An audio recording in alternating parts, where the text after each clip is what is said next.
The biggest rage bait classes are the ones that you can do a million practice questions for and you can still fail. You do all that bullshit, memorize every derivation in the textbook, and all that happens is that you learn that you wasted an entire week of your life just to fail the test anyways.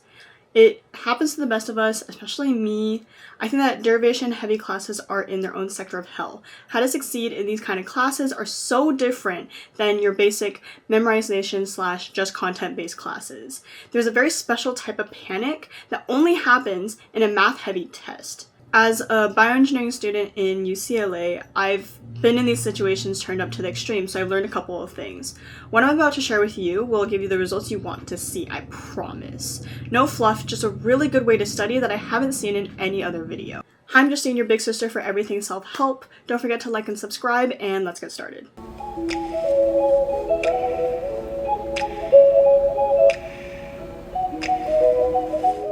Okay, so I have 4 tips that are going to completely change your life. 2 for studying and 2 for actually taking the test. It's really that simple. So tip number 1, recognize where you are on the learning curve. A lot of the time, studying sucks because we feel lost. So this method will give you a 3-step map to get you exactly to where you want to go. Identifying which of these 3 stages you're on tells you exactly what you should be studying and where you should be at the moment. So stage 1 is ignorant incompetence. This is a super dangerous place to be because you don't know what you don't know. The only thing that you need to do here is create a study guide. You don't necessarily need to understand it yet, but get all the information in one place. This is super helpful because all of your studying after that becomes intentional, plus you have something to reference that has everything on it. So I watch the lectures, I read the textbook, and just write everything down. This is an example of my notes. This is lecture-based. And so as you can see, I spend a lot of time writing down equations and also pay special attention to examples. I don't have a full grasp of it as soon as I write it down, but that's okay because I'm getting a really good gist of what's going on in the class. So don't do extra work where you don't need to, you know? Honestly, the next step of the learning curve is my least favorite part. Welcome to consciously incompetent. This is where you actually have to stuff the information into your head. Don't bother reading your notes, just practice questions, practice questions, practice questions. But the trick is to do them really, really slowly. Understand every single step and take notes. What context was this step in? Why did you do this step? What does this symbol mean? What questions do I have about this? At this point, it's really important not to half-ass it or skip any steps because this is where you actually understand the content and you're also developing pattern recognition. This is the most important part of the learning curve. So please, please, please do not half-ass this step, but you can half-ass the next one. Consciously competent is where it's actually more productive for you to relax. What I like to do is I skim problems and see if I know how to attack it.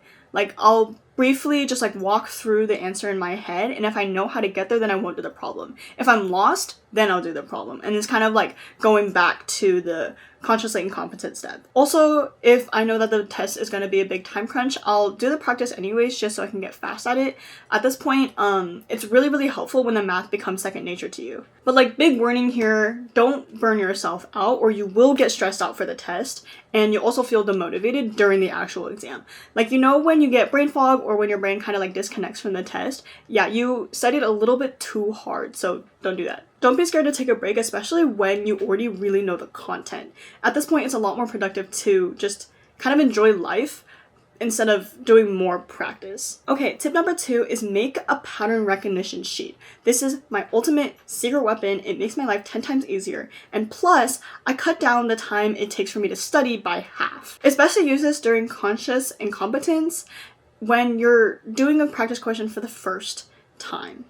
With each question, write down what it's asking you, and second, write down a general guide for how you solve the problem. Soon, you start to see a pattern among what questions are typically asked and what your typical approach is. One of my friends said that the point of practice questions is so you can get a similar question right later. So what's the point of doing all this practice if you don't recognize shit? This cheat sheet helps you organize all that shit so you can recognize it when you see something like it again.